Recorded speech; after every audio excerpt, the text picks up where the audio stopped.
Hello, I am Marin Hanson, curator of international collections at the International Quilt Museum at the University of Nebraska. Welcome to our very first installment of What in the World Do These Quilts Have in Common?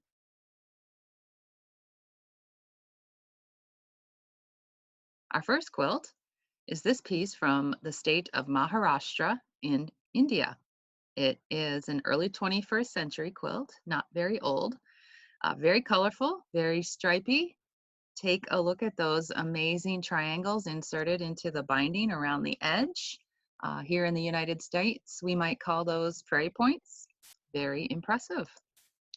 Here's our next piece, possibly made in Pittsburgh, Pennsylvania, here in the United States, right around 1933. You might start to be able to see what's going on in this quilt. There's some really impressive sashing, triple sashing that form 9 patches at the interstices with some appliqued stars. Here are a couple of details, and now you really might start to be able to see what's in common between these two. With the American quilt anyway, you might not be familiar with the Indian quilt. Here's what they have in common. Astrology, the study of the movements and relative positions of celestial bodies interpreted as having an influence on human affairs and the natural world. This chart is called a kundali, and it is used in India, usually very shortly after a child is born, and it's sort of a horoscope chart. You look at the exact time of birth of a child, and you're able to use this chart to then map out what their life is going to look like. And you can see with it superimposed over the quilt follows that same pattern. The quilt was made by a member of the Joshi ethnic group in India, and they are known as fortune tellers.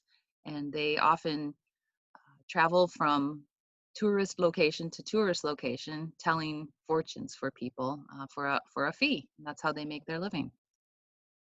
The other quilt was featured in the early 1930s as a pattern that you could make with the Nancy Page Quilt Club from month to month.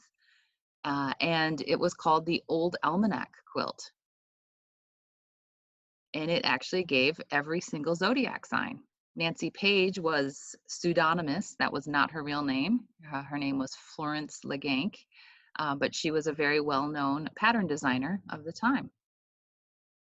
Here are details of each of the zodiac signs, starting with Aries in the top left and Pisces in the bottom right. And we want to know, does your astrological sign match your personality? And how? Leave us a comment below. These are the characteristics that the Nancy Page Quilt Club assigned to each of the astrological signs. I'm a Cancer. It says I'm sensitive, discreet, domestic, and tenacious. I'd like to think that those are all true, and I'm absolutely domestic these days since I have been sheltering in place with my family for the last 3+ weeks. So let us know, do these characteristics match with your personality? Leave us a comment and join us for the next installment of What in the World Do These Quilts Have in Common? See you next time.